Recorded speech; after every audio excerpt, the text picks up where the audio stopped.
Alors, parlons maintenant un peu d'effet Joule. Qu'est-ce que l'effet Joule? Alors, une petite expérience qui a été photographiée pour vous montrer ce que c'est que l'effet Joule. Quand je fais passer un courant électrique dans un câble, eh bien, il s'échauffe. Alors, vous avez ici un câble électrique qui a été enroulé autour d'un thermomètre. Vous avez ici la température initiale de 19,6 degrés Celsius. Après plusieurs minutes de fonctionnement, le courant électrique passe à travers le câble métallique et on voit que la température augmente. Et bien ça, c'est l'effet Joule. Quand je fais passer un courant électrique dans un câble métallique, le câble métallique s'échauffe. Alors bien sûr, dans les installations électriques des habitations, chez vous, les câbles électriques ont une augmentation de température de 0,1 à 0,2 degrés, c'est faible. On ne s'en rend pas compte. Mais cet effet Joule peut être important. Alors dans quel cas est-il important? Donc qu'est-ce que c'est que l'effet Joule? Eh bien c'est l'énergie dégagée sous forme de chaleur lors du passage du courant électrique dans un câble métallique. On appelle ça de la chaleur ou encore de l'énergie thermique. Trois applications de l'effet Joule. Alors vous avez ici par exemple des embuages dans les voitures. Quand on a du givre sur la vitre arrière l'hiver, on appuie sur un bouton et on voit que le givre fond. C'est grâce à l'effet Joule. Les résistances électriques dans les grille-pains, par exemple, si vous avez votre pain qui est grillé, c'est grâce au passage du courant électrique dans des câbles métalliques. On voit que les câbles sont portés au rouge et ça produit de la chaleur qui va griller le pain. Les lampes à incandescence fonctionnent également grâce à l'effet Joule.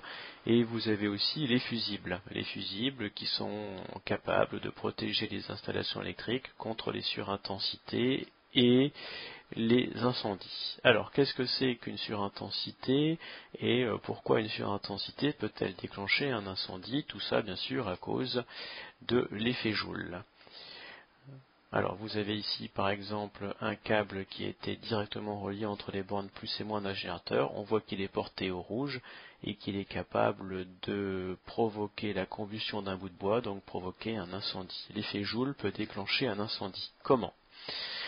Alors, eh bien, ici, un petit schéma d'une installation électrique. On voit que tous les objets sont montés en dérivation. Et on voit surtout que l'on a des disjoncteurs et des fusibles. Donc là, vous avez un fusible F1 10 ampères. Qu'est-ce que ça veut dire? Ben, ça veut dire que si l'intensité atteint 10 ampères, par effet Joule, le fusible fond. F2 16 ampères. Donc si j'atteins les 16 ampères, le fusible fond. Et là, ici, 22 ampères. Si j'atteins le 22 ampères, le fusible fond. Quel est l'intérêt d'avoir un fusible, par exemple, qui fond à 10 ampères? Eh bien, les câbles électriques, quand on fait passer un courant électrique dedans, ils chauffent. Et si l'intensité de ces câbles-là dépasse les 10 ampères, eh bien, dans ce cas-là, les câbles peuvent fondre. Et on peut avoir ainsi un incendie. Donc, pour éviter que les câbles fondent, on met un fusible qui doit fondre avant les câbles. Ainsi, les câbles sont protégés et on n'a pas toute l'installation électrique à changer, on a juste le fusible à changer. Le disjoncteur, pareil, le disjoncteur 45 ampères, il se déclenche quand l'intensité atteint les 45 ampères.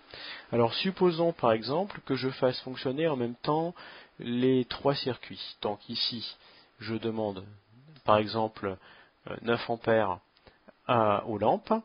Je demande en même temps par exemple 15 ampères aux prises. Ainsi, les fusibles F1 F2 ne fondent pas. Donc 9 plus 15, ça fait 24 ampères. Le disjoncteur ne se déclenche pas.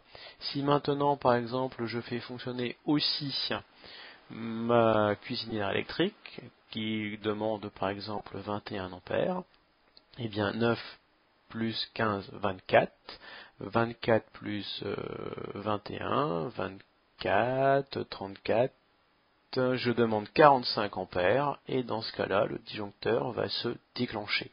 Donc je ne peux pas faire fonctionner en même temps mes 4 lampes, mes 2 prises et ma gazinière électrique, sinon mon disjoncteur déclenche.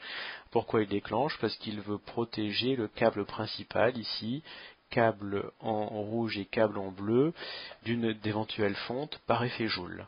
Voilà, donc les fusibles et les disjoncteurs, leur rôle c'est de protéger l'installation électrique contre la fonte et donc derrière l'incendie. Bien sûr, tout ça peut être extrêmement dangereux. Alors un exemple de surintensité, une expérience qui a été photographiée. Donc vous avez ici un fusible qui fonctionne très bien parce qu'il n'y a qu'une lampe. Si maintenant on met 2 lampes en dérivation dans le circuit, on demande plus d'électricité au générateur et on voit que le fusible commence à chauffer. Et si on met 3 lampes en dérivation, eh bien là le courant a été tellement intense que le fusible a fondu. Le générateur n'est pas détruit, par contre lui le fusible a fondu, donc il suffit de remplacer le fusible et on pourra de nouveau utiliser le générateur avec une lampe ou 2 lampes, mais pas avec 3 lampes. Donc les fusibles ici servent à protéger les installations électriques. Que se passe-t-il ici si je fais fonctionner en même temps mon lave-linge qui demande 11 ampères, mon sèche-linge qui demande 11 ampères et mon radiateur ici qui demande 6,5. Eh bien, j'ai qu'à faire l'addition. Je dois additionner tout ça. Bon, avec mes petites flèches pas pratiques, c'est pas grave. Donc 11 plus 11, 22. 22 plus 6,5, ça fait 28,5. Je vais demander 28,5 ampères à la branche principale qui est ici. Je vais dépasser donc largement les 16 ampères qu'elle peut supporter et donc le coupe-circuit va se déclencher. Que se passe-t-il si on fait fonctionner les 3 appareils en même temps? Le coupe-circuit se déclenche. Voilà. Alors pareil pour une multiprise. Ici la multiprise ne peut supporter que 3500 watts. Donc si on demande plus de 3500 watts, eh bien le fusible qui est à l'intérieur va fondre et va ainsi protéger la multiprise. Voilà. Donc quand on fait passer un courant électrique dans un métal, il chauffe. Une partie de l'énergie qu'il reçoit est transformée en chaleur. Ce phénomène est appelé l'effet Joule. Et si l'intensité augmente, l'effet Joule est de plus en plus important. Et donc pour nous protéger de l'effet Joule, on utilise des coupe-circuits. Alors vous avez des fusibles ici.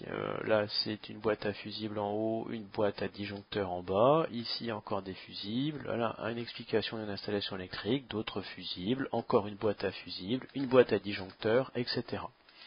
Donc vous voyez que tout ça, ça sert à nous protéger. Et donc voilà la partie du cours qui est à écrire dans le cahier. Vous faites pause sur la vidéo, vous prenez note et ensuite vous pouvez relancer. Voilà, bon courage.